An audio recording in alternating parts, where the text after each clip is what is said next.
I never thought I'd become a laughingstock in front of dozens of people, especially at the hands of the person I loved most, my wife Sarah. But at her company's lavish party in a swanky Seattle hotel, I was turned into a clown just so she could score points with her CEO. I quietly walked away, and what happened next changed my life forever. If you've ever felt belittled, pushed aside so someone else could shine, this story will make you think. Stick with me because this isn't just a story. It's a lesson in reclaiming yourself. Have you ever wondered how much are you worth in others' eyes, and more importantly, in your own?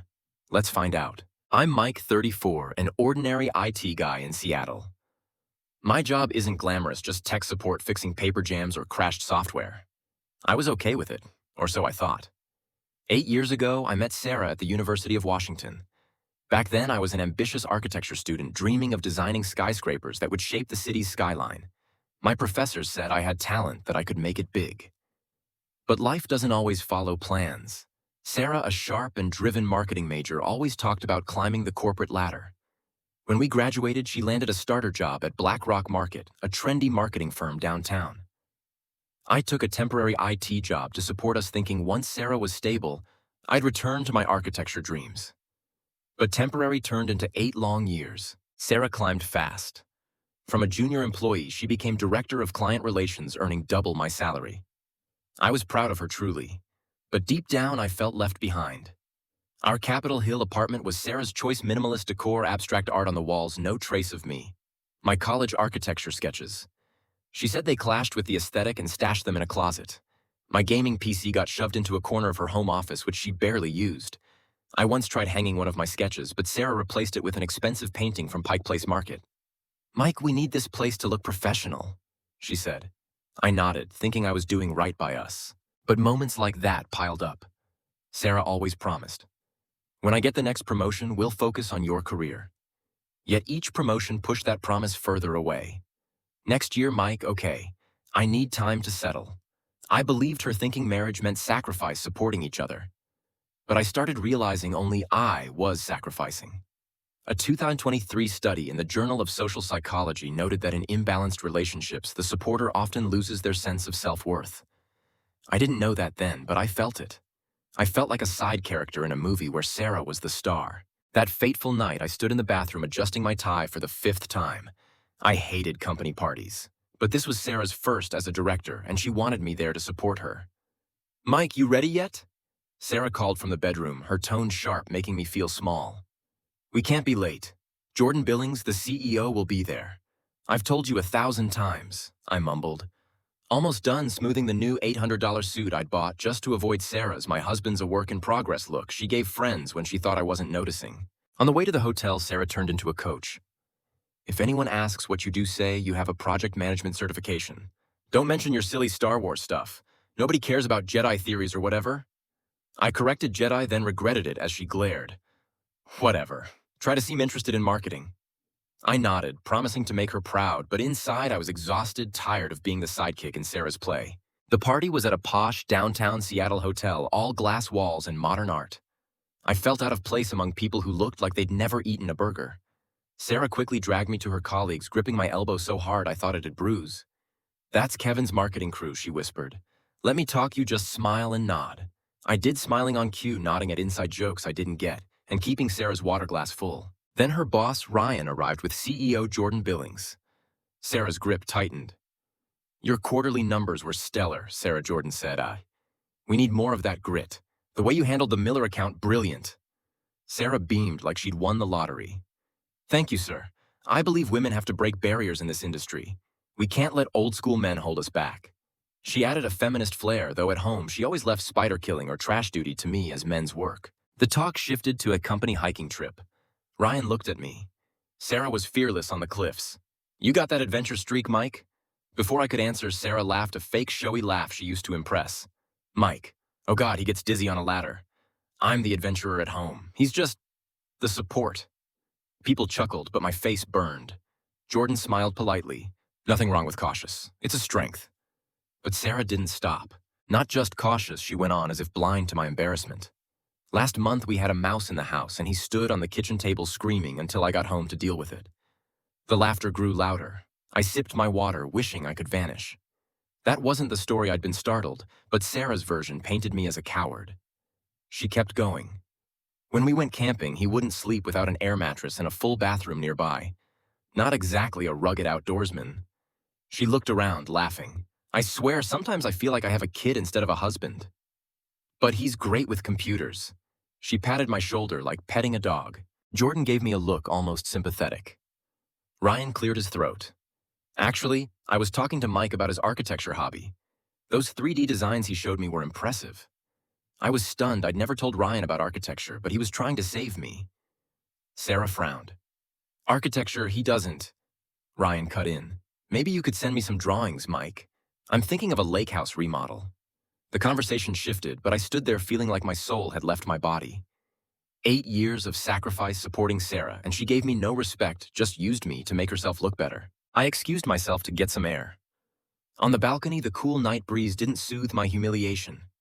Staring at the city lights, I realized a painful truth. Sarah had used me as a punchline to elevate herself, and this wasn't the first time.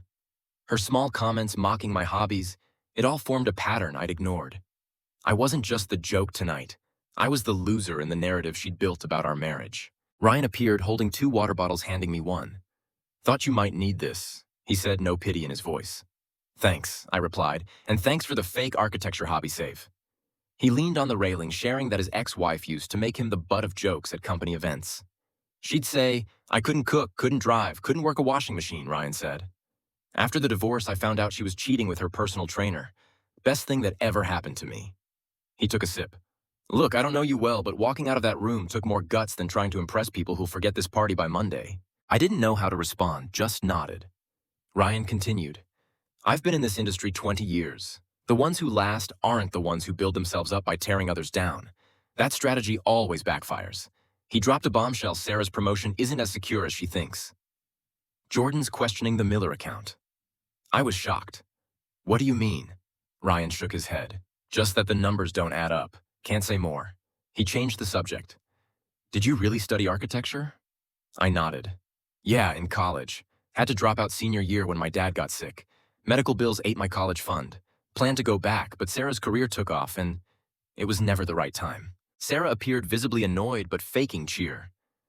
There you are. People are wondering where you went. She glanced at Ryan, eyes narrowing. Everything okay? Ryan answered for me. All good. Mike was telling me about his architecture. Very creative. Sarah gave a tight smile. We should get back inside. Jordan's wife was asking about you. I found my voice. I think I'm heading home. Sarah froze. What? You can't leave now. It's only been 2 hours. I'm not feeling well.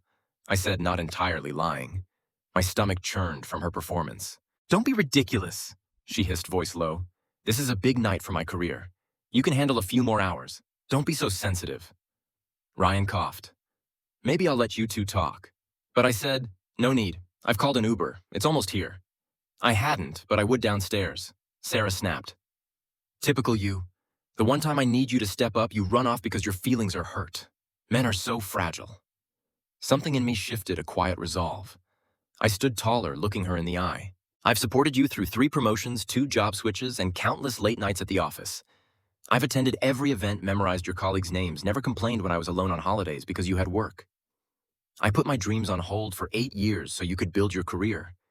But tonight, you didn't need support. You used me as a prop to make yourself look better. Sarah flushed.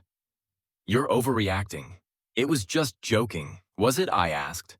Because from where I'm standing, you're telling everyone your greatest success is overcoming marriage to a pathetic loser. She looked down and I saw something I'd never noticed, insecurity beneath her confidence, fear under her ambition.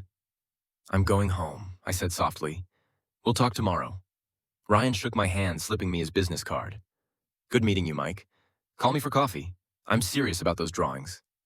At home, I shed the suit, stood under the shower until the water ran cold, trying to wash away the shame. Sleep didn't come easily. I lay there replaying Sarah's interruptions when I talked about my passions, her glares when I suggested travel ideas, the small improvements she wanted in my appearance, voice hobbies. Like the time I spent months building a gaming PC, and when it ran perfectly, she said, "Nice, honey. Now can you focus on something useful?" The next morning, Sarah didn't come home. A 6 a.m. text said she was at Jen's because she didn't want to fight while emotional. Translation, she was avoiding consequences. I called in sick, a rare move, and spent the day in a strange mix of anger and hope. I pulled out my old architecture sketches, spreading them across the dining table. They weren't bad, especially the urban redevelopment project that earned me department praise. By afternoon, I stared at Ryan's card, hesitating an hour before texting Mike here.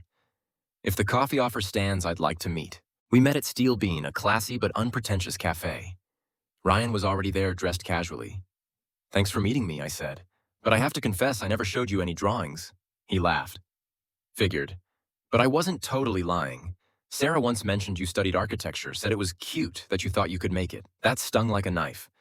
I'd never called my dreams cute when Sarah flopped at her first 2 marketing jobs. It's not just cute to me, I said, pulling out my phone, showing Ryan photos of my college projects. He scrolled, eyebrows raised. These are good. Really good. Spatial awareness harmony with surroundings. You've got real talent. We talked easily, and I shared things I'd buried: my abandoned passion for architecture, the small business plan I shelved when Sarah's career soared, the feeling of losing myself in her shadow. Ryan asked. So you put your dreams on hold to support her? I admitted. I thought that's what marriage was, compromise, sacrifice. I thought my turn would come. Compromise goes both ways, Ryan said. When's the last time Sarah sacrificed for your dreams? I couldn't answer because she never had. Ryan made a surprising offer. My team's working on a downtown development project, mixed-use residential and commercial. With your architecture background, want to look at the preliminary designs? A fresh eye might catch what we're missing. I was stunned. I don't have a professional degree. My design experience is just theoretical. Ryan smiled. Sometimes theory's what we need. No pressure, just take a look and give feedback. He handed me a USB, telling me to use a new email to send notes, avoiding Sarah's knowledge. That night, Sarah came home offering a half-hearted apology, blaming work stress and saying she didn't mean to embarrass me. But she didn't truly own it. I sat at my desk, plugged in the USB. The designs were ambitious, blending modern and historical elements, but I spotted issues: suboptimal lighting, wind effects from the building's orientation, missed green space opportunities. I dove in for hours, jotting notes, sketching alternatives, feeling my brain wake up after years of hibernation. Sarah appeared, her tone cautious.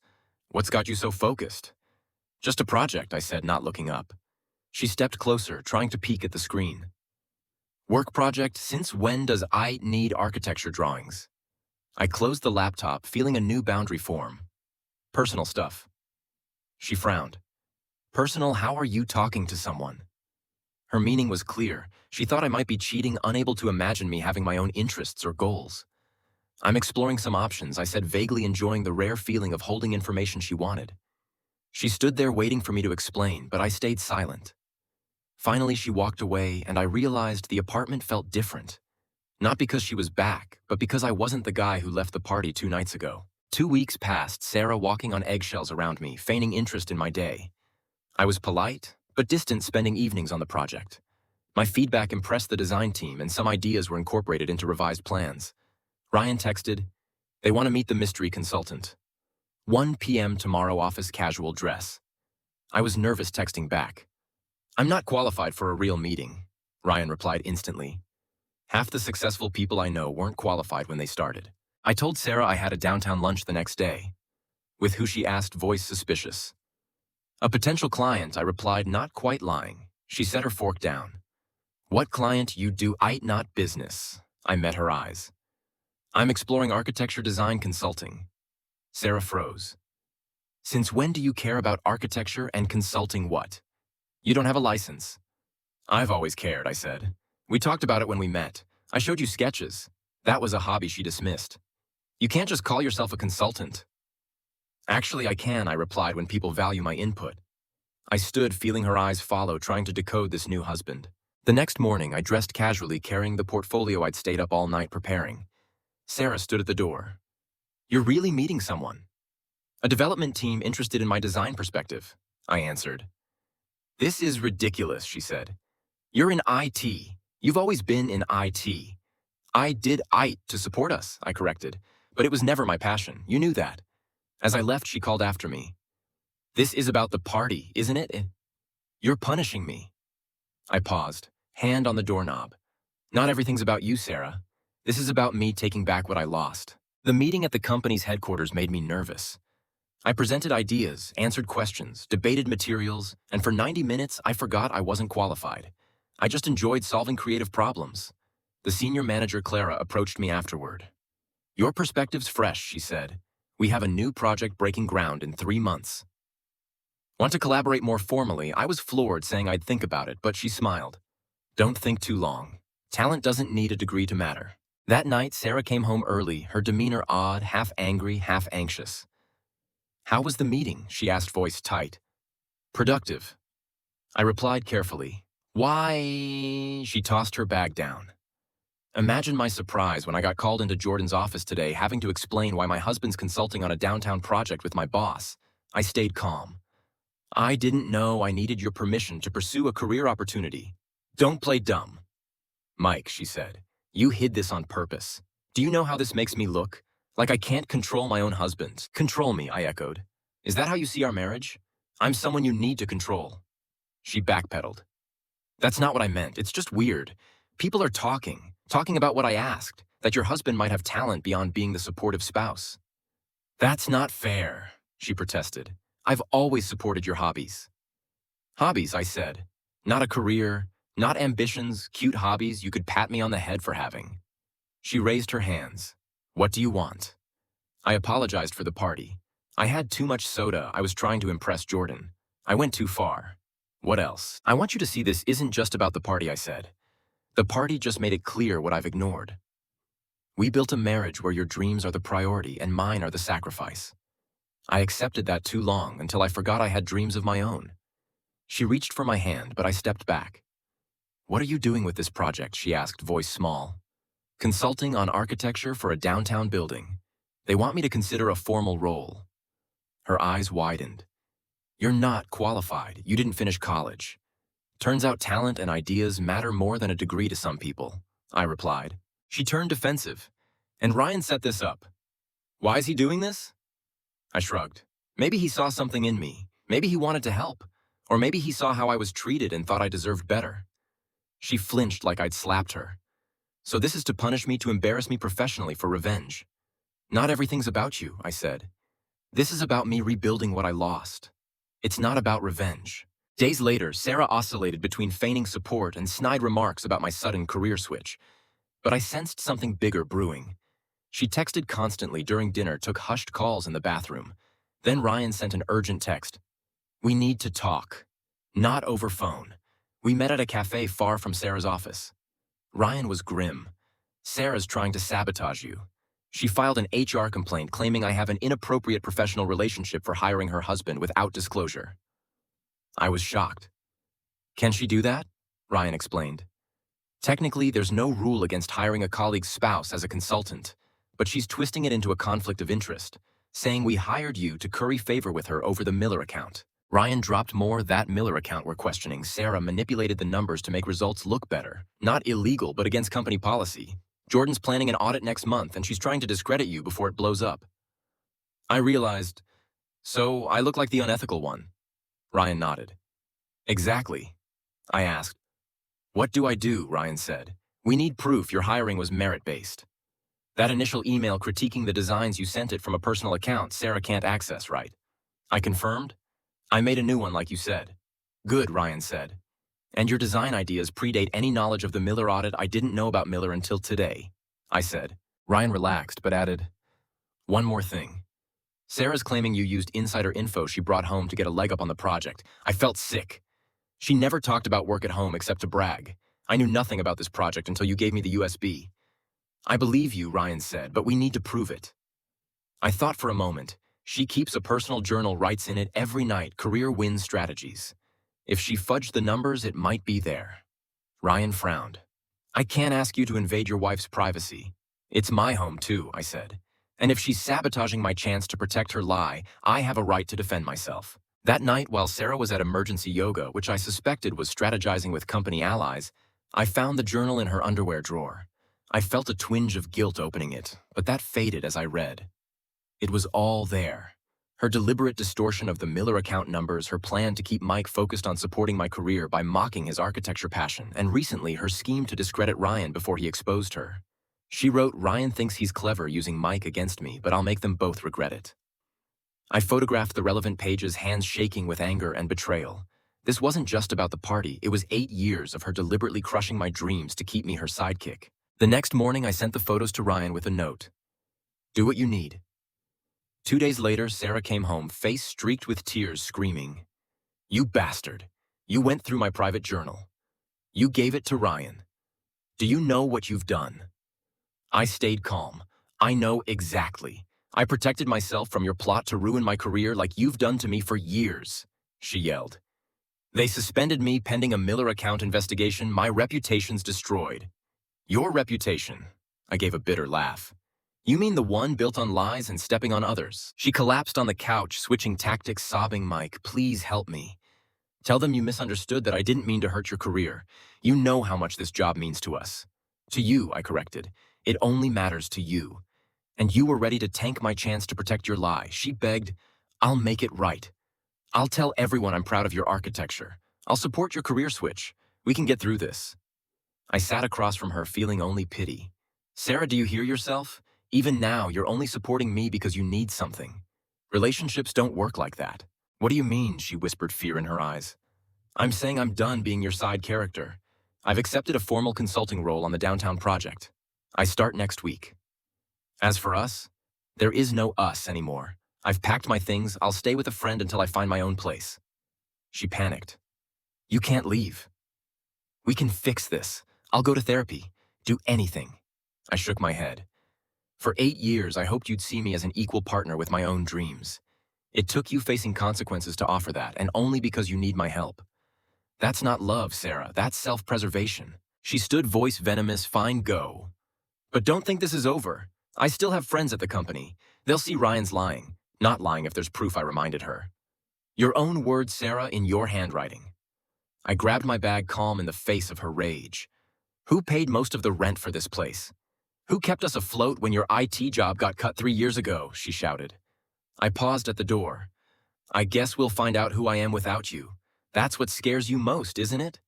The idea that I might succeed on my own." As I shut the door, she called, her voice small. "Mike, I love you." I stopped, feeling a mix of sadness and freedom. "I think you loved my role, the supportive husband who never challenged your spotlight. But that guy's gone." 6 months later, I was a different man. The downtown project was nearly done, my courtyard design a standout feature. I was hired to consult on 2 more projects and took night classes to finish my architecture degree. Sarah fell apart. She was fired for fudging the numbers, had a public meltdown in the company lobby, screaming about a conspiracy against her. She sent desperate emails begging me to help restore her reputation, but I didn't respond. After 8 years of putting her needs first, I was finally focused on my path. But this isn't just about me. Take Jenna, a Chicago teacher. She supported her lawyer husband through law school, working double shifts to pay his tuition. But at firm parties, he called her just a teacher, mocking her dream of opening a preschool. One night after he humiliated her in front of partners, Jenna left. She enrolled in education management, divorced him, and now runs a thriving preschool. "I thought I was supporting love," she said. "Turns out I was enduring contempt." Then there's Ethan, an Austin chef. His tech executive wife called his work just cooking, comparing it to the empire she built. At a startup event, she said he was the best waiter she'd ever hired. Ethan walked out, opened a BBQ restaurant, and now it's an Austin hotspot. His ex tried contacting him when he got famous, but Ethan had moved on. "I wasn't small," he said. "I just believed her when she said I was." These stories reveal a pattern. Belittling often masks the other person's insecurity. A 2024 Stanford study found 62% of people in imbalanced relationships feel publicly diminished by their partner to boost credibility. But like me, Jenna, and Ethan, you can break that cycle. The party wasn't the issue, it was the wake-up call. 8 years of being mocked and sidelined eroded me, but reclaiming my passion rebuilt me. Now I date cautiously, seeking someone who sees me as an equal. If you're dimming yourself for someone else's shine, stop. Your dreams aren't trash. Respect yourself enough to walk away from anyone who demands you shrink. It's not revenge, it's rediscovery. You're not too old, too late, or not enough to start over. Take that first step like I did and trust you're worth it. I'm still going because the story isn't over. 3 months after leaving Sarah, I got another offer from Clara, the senior manager. She wanted me to lead an urban park project in Tacoma, not just consult, but design it. I hesitated, feeling unready, but Clara said, "Mike, you don't need a degree to prove your talent. What you did on the downtown project says it all." I took the job, and for the first time, I felt like the main character in my own story. But Sarah didn't let go. She spread rumors among mutual friends saying I abandoned her during her career crisis. She even showed up at my new apartment, alternating between sobbing and threatening to sue me for invading her privacy with the journal. I stayed calm, reminding her she'd pushed me to that point. Eventually, she moved back to her parents in Ohio, her LinkedIn now listing marketing consultant, a fancy way of saying unemployed. I didn't gloat over her fall, but I was no longer responsible for fixing her mistakes. The Tacoma Park project was my biggest challenge yet. I worked with engineers, urban planners, and the local community. I proposed a park blending green spaces with public art inspired by my old sketches. Presenting to the city council, I was nervous, but their applause told me I'd found my path. A local article called me Seattle's rising architect. Reading that headline, I nearly cried, not for the fame, but because I was finally myself. But not everything was smooth. One night I got a text from Jen, Sarah's friend. Mike, Sarah's struggling. She lost everything, job, reputation. She says you destroyed her. Don't you feel guilty? I thought about it. There were moments I wondered if I'd been too harsh. But then I remembered the years Sarah mocked my dreams, how she tried to sabotage my chance to save herself. The guilt faded fast. A 2025 University of Michigan psychology study says guilt after leaving a toxic relationship is normal, but fades when you realize you chose self-respect. That was me. I started attending Seattle architecture events, meeting inspiring people. A veteran architect, Tom, invited me to a sustainable design workshop. "You've got a natural eye," he said. "Don't let anyone make you doubt that." His words were medicine, healing the wounds Sarah left. I also began blogging about my journey, sharing lessons from rediscovering my passion. One post went viral, and I got emails from strangers saying my story inspired them to leave stifling jobs or relationships. A woman in Denver wrote, "I quit my desk job to open a bakery after reading about you. Thanks for reminding me I'm enough." Those messages made my journey feel bigger than me. But Sarah resurfaced this time with a long 2 a.m. email. "Mike, I know I was wrong. I was selfish, but I've learned my lesson. I'm working with a therapist trying to be better. Can we talk? I don't want you back. I just want to apologize properly." I read it over and over, torn between compassion and caution. Finally, I replied briefly, "I appreciate the apology, but I've moved on. Wishing you the best." I hit send and relief flooded me.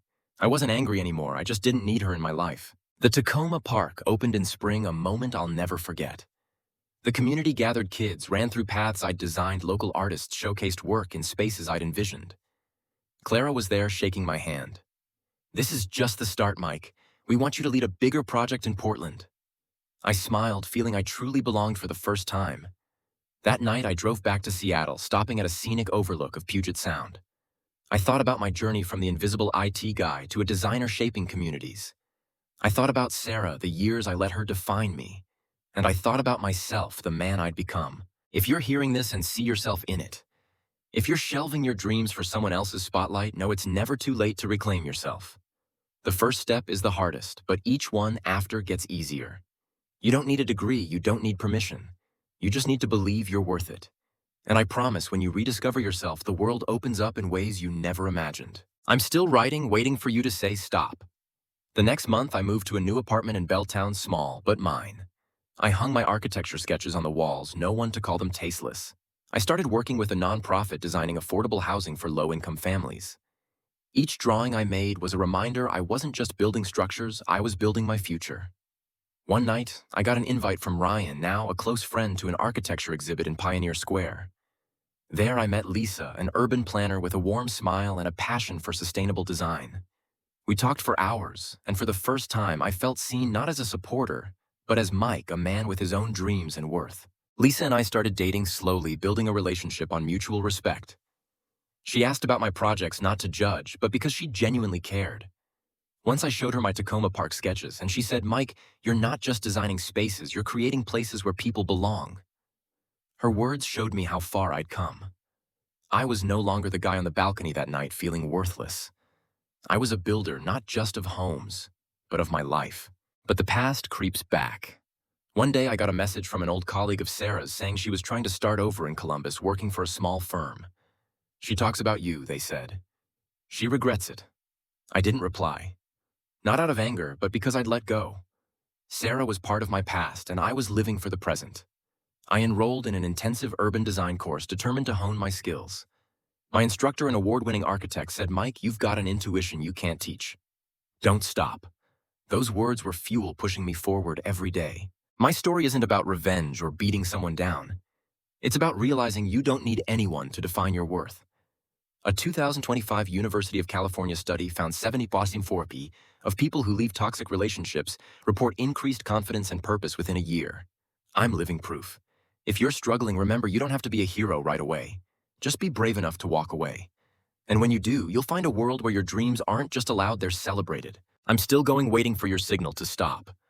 Last month, I was invited to speak at an architecture conference in San Francisco, sharing my journey from IT to design. Standing before 200 people, I talked about the balcony night, rediscovering my passion, and the power of saying enough. As I finished, the room applauded, and a woman approached me, tears in her eyes. "My husband calls my dream of writing a book silly," she said. "Today, I'm going home and starting it." That moment reminded me my story isn't just mine. It belongs to anyone who's ever felt invisible. Yesterday, I walked through the Tacoma Park watching people enjoy the space I created. A kid ran by laughing, and I thought, this is why I do this. Not to prove Sarah wrong, but to prove myself right, true to who I am. If you're listening, ask yourself, what are you shelving to let someone else shine? And what will you do to take it back? I'm here continuing this story because you wanted it long. Let me know when you're ready to stop. That night, staring out at Puget Sound, I thought I'd found peace. But life, as I've learned, never lets you rest too long. Just weeks after the Tacoma Park opening, I got an unexpected email from an unfamiliar address. Subject: Mike, we need to talk urgent. The sender, Amanda, claimed to be an old colleague of Sarah's from Black Rock Market. The message was brief, but sent my heart racing. Sarah's planning something involving you and the downtown project. I can't say more via email. Meet me at the Rusty Anchor in Ballard, 7 p.m. Friday. Don't tell anyone. I reread it, feeling like a bomb had been dropped into my new life. Sarah had vanished from my radar, but now she was back, and I knew she never acted without purpose. I wavered. Part of me wanted to ignore it, to keep living my new life with architecture projects and coffee dates with Lisa. But another part, the part still haunted by Sarah's manipulation, couldn't let it go. If she was scheming, I needed to know to protect what I'd built.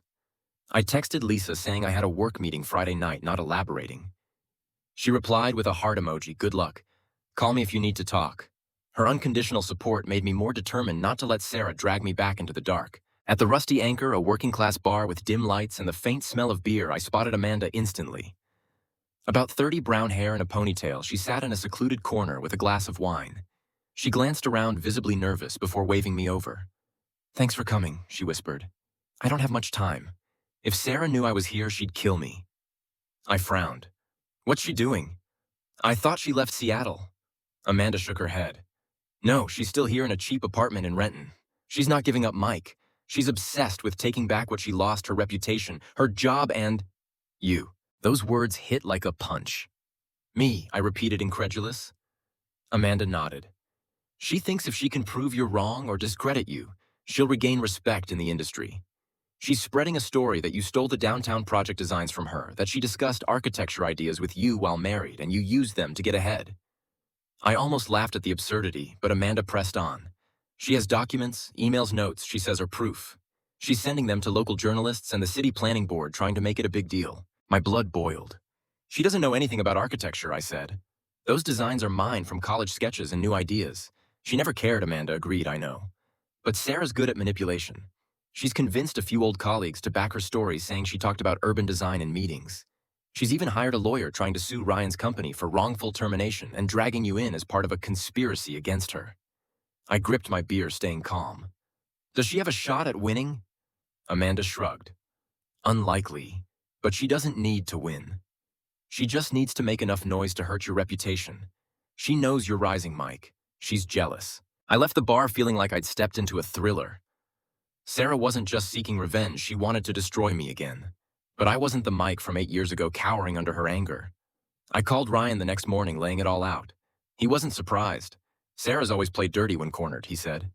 "But she underestimated you. We'll handle this. I'll loop in the company's legal team. You focus on your work, the Portland project needs you." But it didn't stop there. Days later, an article popped up on a local news site with a sensational headline: "Seattle's rising architect accused of stealing ideas from ex-wife." It cited anonymous sources and a few emails Sarah provided, claiming I'd drawn inspiration from our talks about urban design. No hard proof, but social media exploded. Some on Twitter called me a plagiarist, while others defended me, noting Sarah's lack of architecture experience. My blog got hit with negative comments, and I received threatening emails from anonymous accounts likely spurred by Sarah or her allies. Lisa kept me from falling apart. One night as I stared at a screen full of hateful comments, she took my hand. "Mike, I know you. Those designs are yours. Don't let her drag you down. We'll prove her wrong." She suggested I go public with my story, not to attack Sarah, but to tell the truth. "Your blog audience trusts you," she said. "They've seen your journey. Use it to fight back." I hesitated, not wanting to sink into the drama, but Lisa was right. Silence only empowered Sarah. I wrote a long blog post titled "The Truth About My Journey." I detailed the years supporting Sarah, how she mocked my architecture dreams, and the reality of the downtown project, that every idea came from my college sketches and work with Ryan's team. I included photos of my old drawings timestamped from a decade ago and emails with Ryan proving I started the project after leaving Sarah. I ended with a message: I'm not writing to attack anyone. I'm writing to defend my dreams and to remind you that no one gets to define your worth. The post went viral, garnering thousands of shares. A prominent Portland architect commented, "Mike, I've seen your Tacoma work. That's real talent. Don't let lies tear you down." Social media turned against Sarah, demanding she provide proof or apologize. But Sarah didn't back down. She appeared on a local podcast playing the victim, crying that I and Ryan had ruined her career to prop me up. She spun a fabricated tale, claiming she dreamed of being an architect, but gave it up for me, and that I stole her ideas for revenge. The host, clearly hooked on the drama, didn't challenge her. The podcast spread, and I was dragged back into the storm. This time, Clara called. "Mike, we've got your back, but we need to shut this down. Are you ready to confront her publicly?" I swallowed hard, knowing it was a defining moment. "I'm ready," I said. Ryan and Clara arranged a small press conference at the company office, inviting local journalists and city planning board reps. I stood before the crowd, heart pounding, but my voice steady. "I'm Mike, an architect building my path in Seattle. I've been accused of stealing ideas from my ex-wife, Sarah. Today I'm here to tell the truth." I showed my old sketches, emails with Ryan, and even a redacted journal entry from Sarah cleared by the company's legal team where she admitted mocking my dreams. I didn't attack her, just stated facts. I took nothing from her because she never gave me anything but doubt. "These designs are mine, and I won't let anyone take them away." The response was overwhelming. Journalists asked questions, but most supported me. A Seattle Times article headlined, "Seattle Architect Clears Name, Proves Talent Through Work." Sarah went quiet after that. No more podcasts or social media posts. Amanda texted, "She's completely broken. She knows she lost." But I didn't feel victorious. I just felt relief, like I'd finally closed the Sarah chapter of my life. But another twist came bigger than I'd imagined. One morning I got a call from a New York number. The caller, Elena Martinez, was the director of Atelier Global, an international architecture firm. "Mike, I read about you in the Seattle Times," she said. "Your Tacoma work and your story are inspiring. We're designing a cultural complex in Brooklyn, and we want you on board, not as a consultant, but as lead architect." I nearly dropped the phone. "I don't have a formal degree," I said. Elena laughed. "Degrees are paper. Talent is real. You've got it. Think about it. We'll cover your degree completion if you join." I told Lisa, and she squealed, hugging me tight. "Mike, this is your dream. Go for it." But I hesitated. Leave Seattle. Leave her for a strange city. Lisa took my hand. "If this is your path, I won't hold you back. We'll figure it out. I can work remotely for a bit, or we'll make it work." Her selfless support, something Sarah never gave, sealed it. I accepted, and Atelier Global flew me to New York to meet the team. Brooklyn greeted me with frenetic energy, and the project, a cultural hub blending a park and theater, was everything I'd dreamed of. But Sarah, like an old ghost, resurfaced. A week after arriving in New York, I received an unmarked package at my hotel. Inside was an old notebook, my college journal filled with design ideas. A handwritten note read, "Mike found this while clearing out. I was wrong to doubt you. Good luck, Sarah." I stared at the notebook, its yellowed pages brimming with my 20-year-old dreams. Part of me wanted to believe she meant it, but I knew Sarah too well. This wasn't an apology. It was a final attempt to make me feel guilty, to keep a thread of connection. I tucked the notebook away, not responding. She no longer controlled me. The Brooklyn project became the centerpiece of my career. I worked with artists, engineers, and the local community, creating a space that was not just beautiful, but meaningful. One evening, standing at the construction site under a New York sunset, Lisa FaceTimed me. "Mike, I just got a job offer in Manhattan, she said, eyes sparkling. I'm coming to you next month. We laughed, planning a new life together, not as supporter and star, but as partners. Yesterday, I got an email from Elena. Mike, the Brooklyn Hub is nominated for a National Architecture Award. You're our star. I sat there looking out the window of my and Lisa's new Williamsburg apartment, reflecting on my journey. From the IT guy mocked by his wife to a recognized architect, I'd come far. But the biggest lesson wasn't about success. It was about never letting anyone define you. If you're listening, ask yourself who's making you small. And what will you do to reclaim your light? I'm here continuing this story because you wanted it long. Tell me when you want to stop. When I thought I'd finally escaped Sarah's shadow, a new storm hit, showing me the past never truly lets go. Not when someone like Sarah holds secrets that can shake the world you've built. Just weeks after Lisa moved into our Williamsburg apartment, I got a call from an unknown number at midnight. I hesitated to answer, thinking it might be a blog fan or a late-working Atelier Global colleague. But the voice on the other end chilled me. "Mike, it's Jen," she said, voice trembling. Jen, Sarah's best friend, who'd once texted about Sarah's Ohio struggles. "You need to know this. Sarah's in New York. She knows you're there and she's got something that could destroy you." I sat up in bed, keeping my voice low to not wake Lisa. "What, Jen? What's she done?" I thought she was done after the press conference. Jen took a shaky breath. "She's not done, Mike. She's digging into your past. She found something from your college days, a group project you did with another student, Kyle Peterson. Sarah says you took Kyle's ideas for the Tacoma downtown project and didn't credit him. She's contacted Kyle, and now he's considering suing you for plagiarism." My stomach dropped. Kyle Peterson, a name I'd nearly forgotten, a classmate from the University of Washington who worked with me on an urban project in our third year. But sue me. And my Tacoma ideas were my own, built from personal sketches unrelated to that group project. Sarah was playing a new dirty game. "Does Kyle have any proof?" I asked, heart racing. Jen hesitated. "I'm not sure. Sarah says she has emails between you and Kyle where you promised to share credit but didn't. She also has a copy of the group project and she's sending it to Atelier Global, claiming you deceived them to get hired." I gripped the phone, trying to recall. Kyle and I were close, but he dropped out after junior year for family reasons. We lost touch, and I hadn't thought about that project since. But Sarah, with her vengeful obsession, had dug it up to smear me.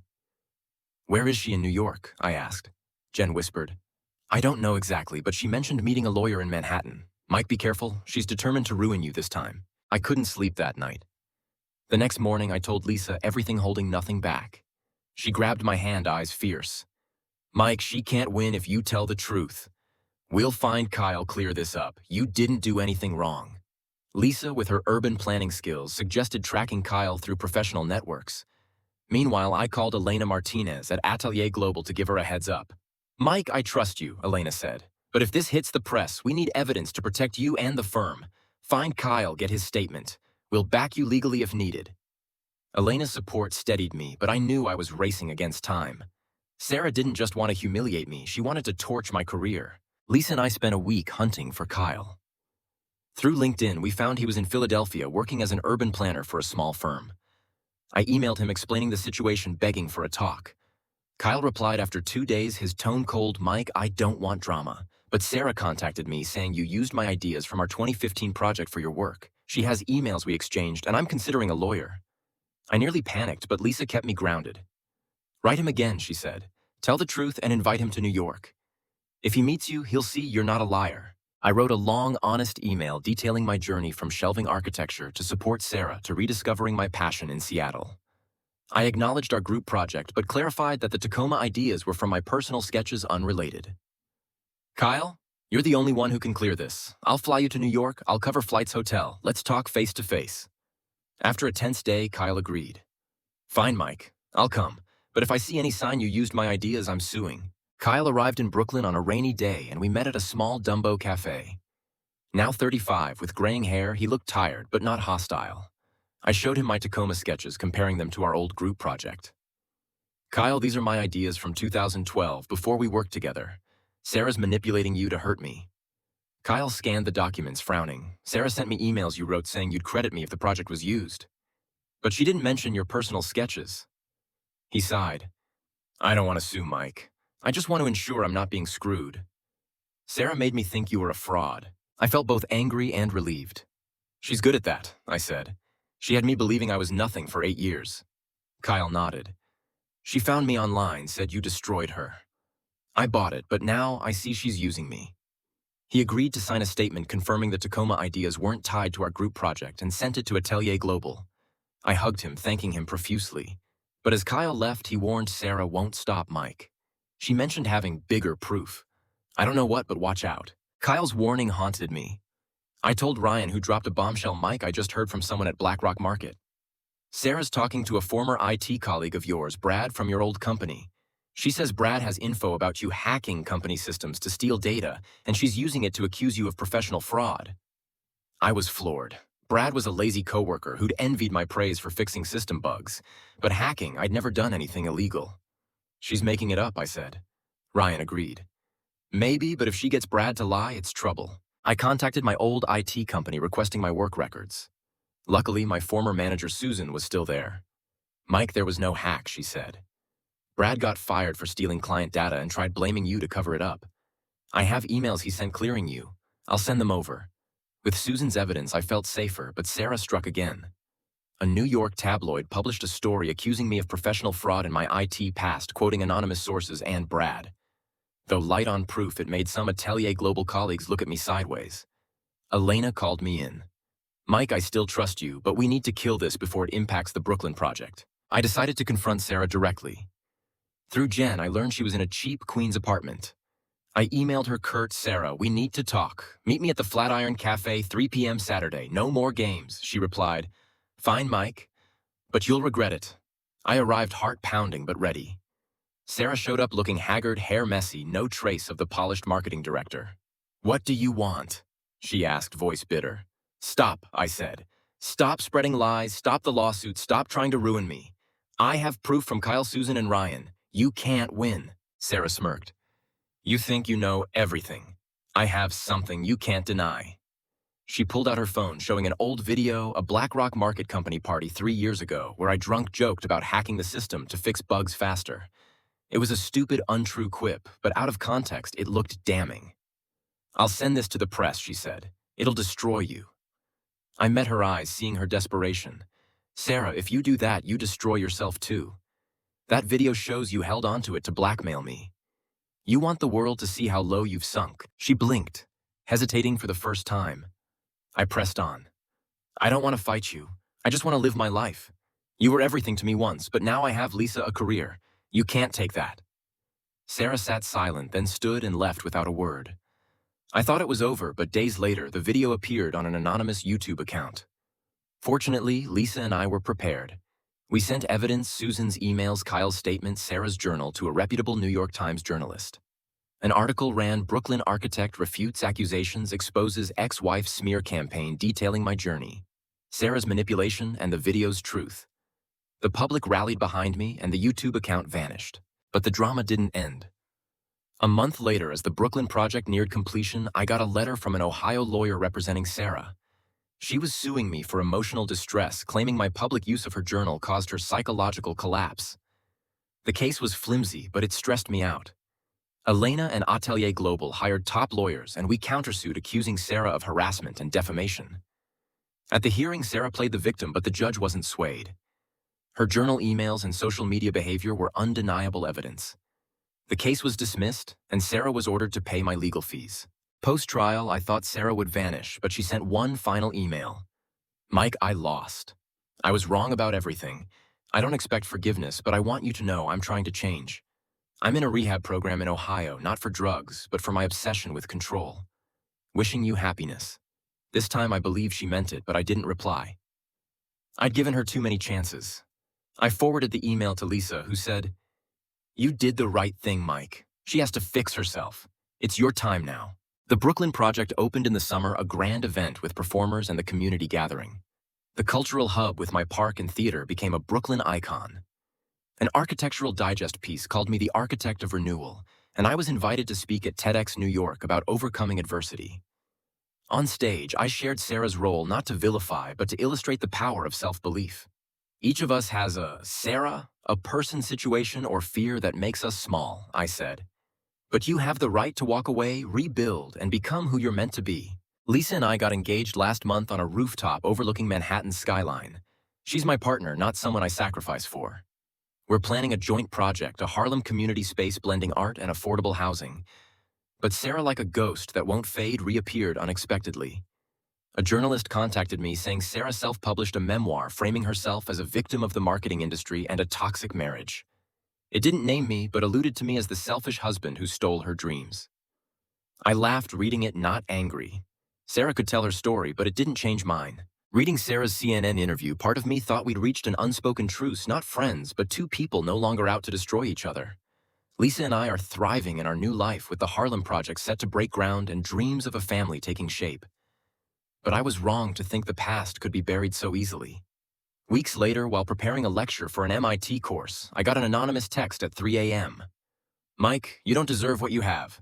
The truth about the Harlem Project will destroy you." No name, no clue, but the venomous tone screamed Sarah. But how she was in Ohio working for a nonprofit seemingly changed. Or was it another facade? I didn't sleep staring at the ceiling of our Williamsburg apartment. Lisa woke, sensed my tension, and made me spill. "Mike, I thought we were done with her," she said, voice torn between worry and anger. "But if it's not Sarah, who? And what truth about Harlem?" I shook my head, clueless. The Harlem Project was our shared dream, a community hub with affordable housing, art spaces, and a kids' park. Every design was rigorously vetted, and I was proud it reflected my values, building spaces for everyone, not just the elite. But that text planted doubt. Had I missed something? A design flaw or a new enemy exploiting my rising profile? I refused to let fear rule. The next morning, I called Tom, my Seattle architecture mentor, now an MIT board member. "Mike, it sounds like someone's trying to throw you off," he said. "But don't rule out a real issue. Double-check all Harlem documents, contracts, drawings, emails. And hire an investigator if needed. You can't let this drama derail what you've built." Tom's advice was solid, and I hired Olivia, a private investigator and ex-FBI agent specializing in corporate fraud. "Give me a week," Olivia said. "I'll find who's behind the text, and if there's anything off with Harlem." While waiting, Lisa and I kept working. But another shock hit when Elena Martinez called. "Mike, I was summoned to an emergency meeting with the New York City Planning Board," she said, voice tense. "They got an anonymous complaint claiming the Harlem Project violates environmental regulations. They're demanding a construction halt for an investigation." I nearly dropped the phone. "Environmental violations. Elena, our designs are LEED certified." "Who complained?" Elena sighed. "They wouldn't say, but they mentioned a credible source who worked with you." I'm thinking Sarah. I felt trapped in a maze with no exit. The Harlem Project was Lisa's and my heart, and now it was threatened by a faceless foe. Olivia called back on day 6, her tone grave. "Mike, I've got news." The anonymous text came from a burner phone, but I traced its purchase to Columbus, Ohio, Sarah's hometown. But here's the weird part. The email account sending the planning board complaint was registered under Claire, Sarah's old college friend you met in Boston. I was stunned. Claire, who relayed Sarah's apology, was she part of this scheme? Olivia continued.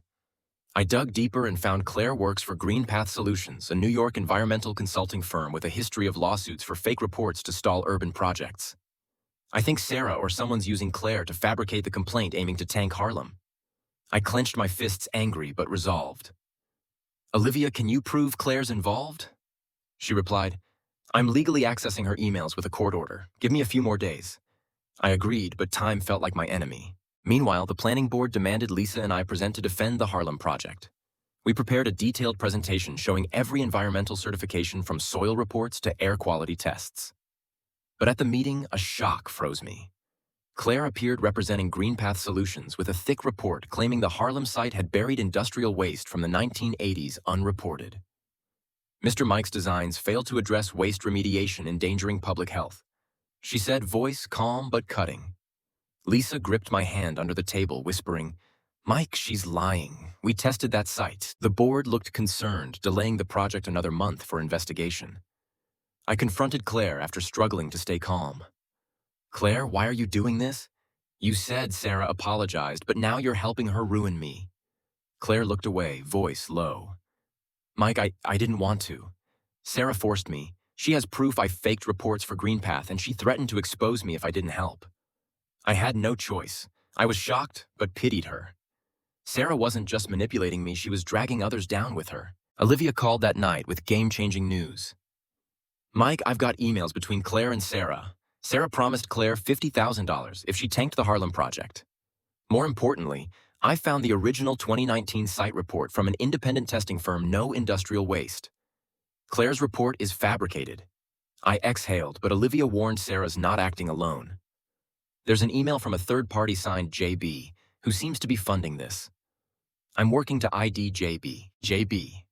I racked my brain, landing on a name, Jordan Billings, BlackRock Markets CEO, who'd praised Sarah at that fateful party.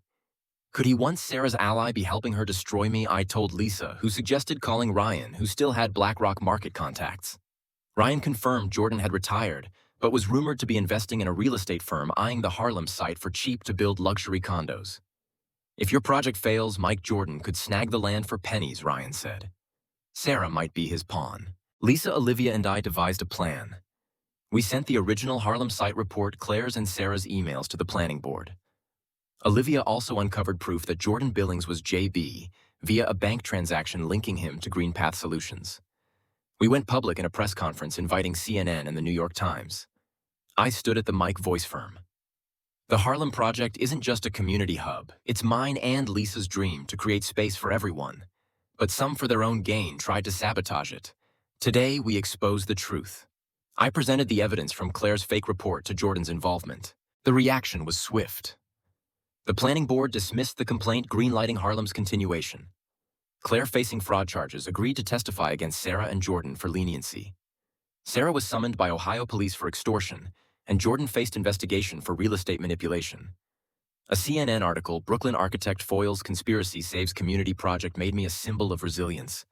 But I didn't want to be a hero, I just wanted to build. Yet another twist hit more profound than any prior drama. One evening, as Lisa and I reviewed Harlem designs, I received a package from Ohio. Inside was a handwritten letter from Sarah, not through a lawyer or proxy, but her own words. Mike, I was arrested last week, but I wrote this before it all fell apart. I don't expect forgiveness, but I need to tell the truth. I was jealous of you, not just your talent, but your courage to live the dreams I never dared. When Mom told you about my architecture dreams, I was furious, but she was right. I punished you for what I couldn't do. I'm facing consequences now, and for once I'm not blaming you. Wishing you and Lisa happiness. Enclosed was an old sketch, a clumsy but passionate building Sarah drew in high school. Holding it, I felt an odd closure. Sarah wasn't a monster, just a lost soul. I showed Lisa, and she gave a sad smile. Mike, she's finally honest, but this is the last chapter. Let's focus on our future. We did. The Harlem Project opened in the fall with thousands attending. Kids played in the park, artists performed on the stage, and I stood hand in hand with Lisa, knowing we'd built something lasting. But new news arrived showing this story never truly ends. A Hollywood producer contacted me wanting to adapt my book into a film with me as a consultant. Your story is about triumph, they said. It'll inspire millions.